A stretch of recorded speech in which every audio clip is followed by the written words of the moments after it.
the most dramatic events in New York City in the 1960s was the construction of the World Trade Center.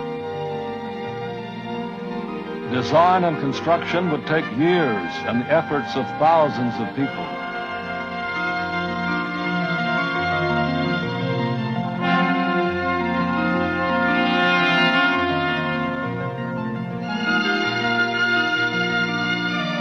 A project of this size created enormous challenges that demanded the use of dramatic new engineering concepts.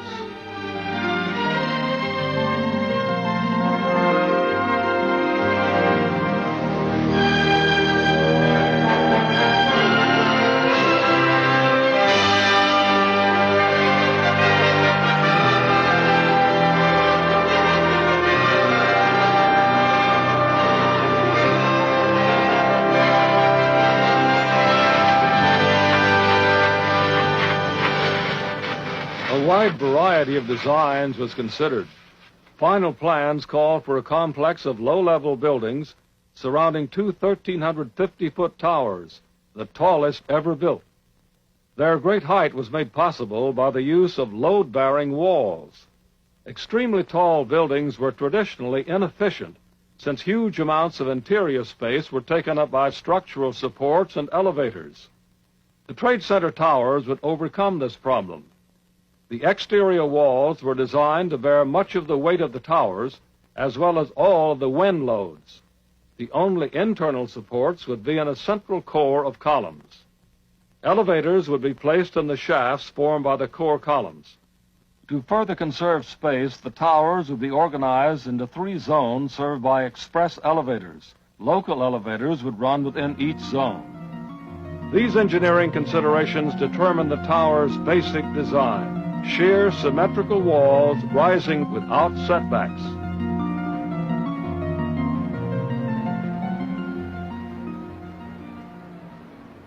The site selected for the Trade Center was an old section of Manhattan's Lower West Side. The area housed a great number of small businesses, but the predominance of electronic stores caused it to be known as Radio Row. In 1966, demolition began. In all, 164 buildings had to be torn down, and generations of power, telephone, gas, steam, and water lines had to be rerouted. The site actually consisted of waterlogged landfill, which had accumulated over 2 centuries out of old wharves and debris.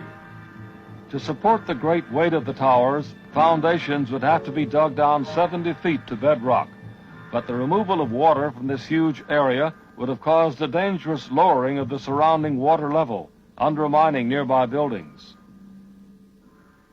The solution was to construct an underground concrete retaining wall to surround the site. This was built with a slurry trench method, used for the first time in this country. A trench was dug down to bedrock, and a thick bentonite slurry was pumped in. The slurry was denser than the surrounding mud and dirt, and thus kept the trench walls from collapsing. As each section was completed, 25-ton cages of metal reinforcement rods were lowered into the slurry-filled trench.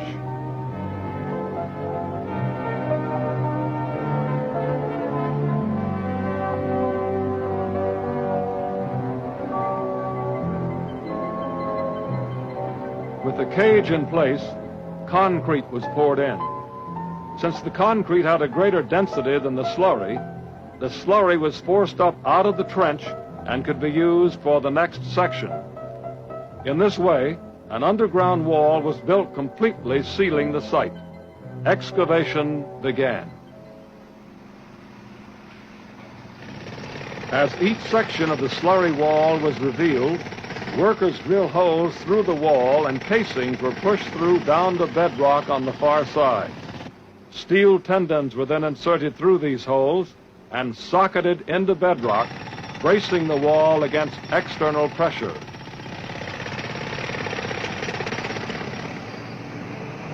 More than 1 million cubic yards of dirt had to be removed to make way for the Trade Center's foundations.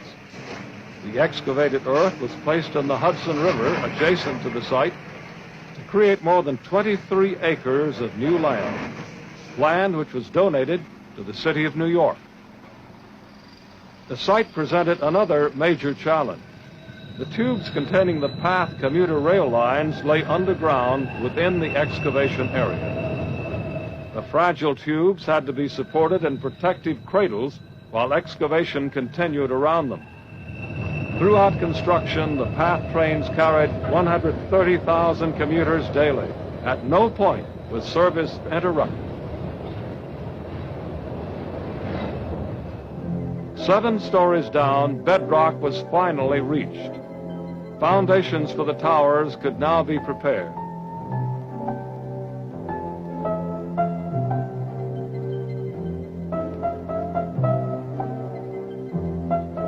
Concrete footings were formed and poured into bedrock.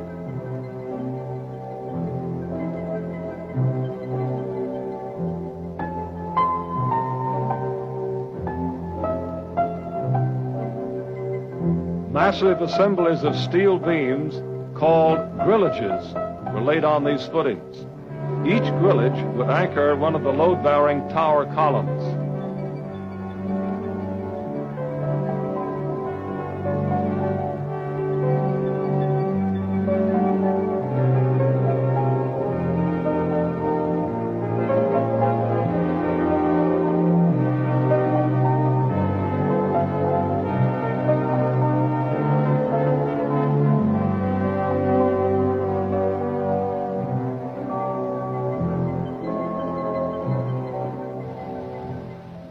Meanwhile, orders were placed for the 200,000 tons of steel which would be needed for construction.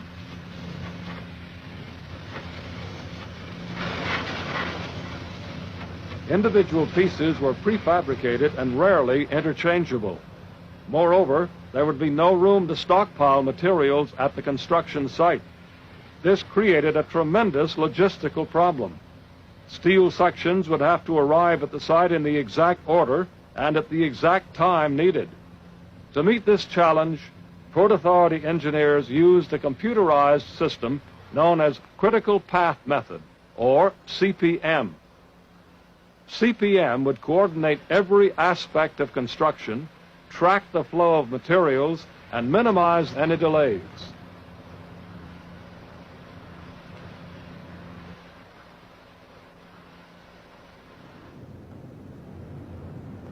In August 1968, actual steel construction began. Kangaroo cranes, imported from Australia, were used for the first time in the United States. The cranes were assembled on top of the core columns. Each could lift 60 tons at a time. They would be the driving force behind the tower's construction. The cranes had the ability to jack themselves up 36 feet at a jump. As the walls grew to the height of a crane, the crane would hoist itself up, a neighboring crane would swing core columns into place beneath it, and construction would continue.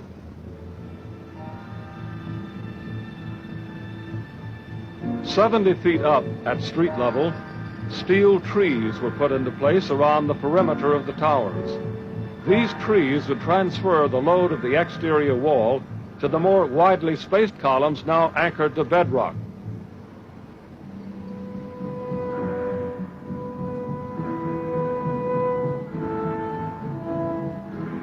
Construction of the towers could now proceed with great speed.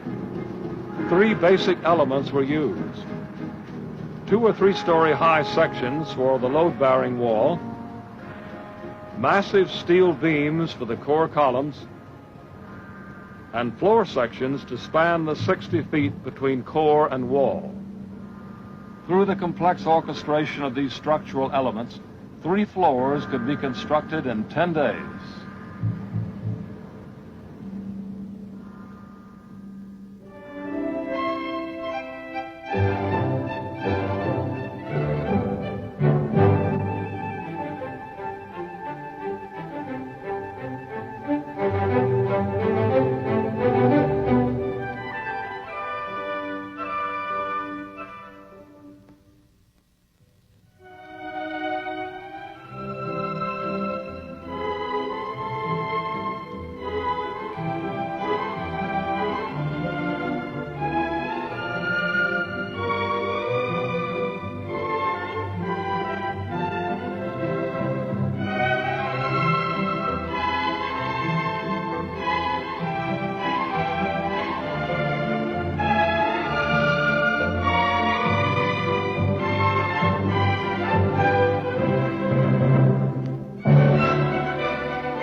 its many engineering innovations, the Trade Center was cited as the outstanding engineering achievement of 1971.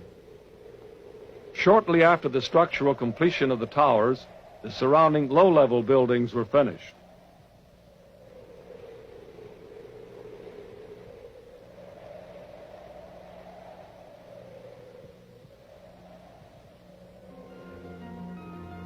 A final addition to the North Tower was a 360-foot television antenna erected in 1978.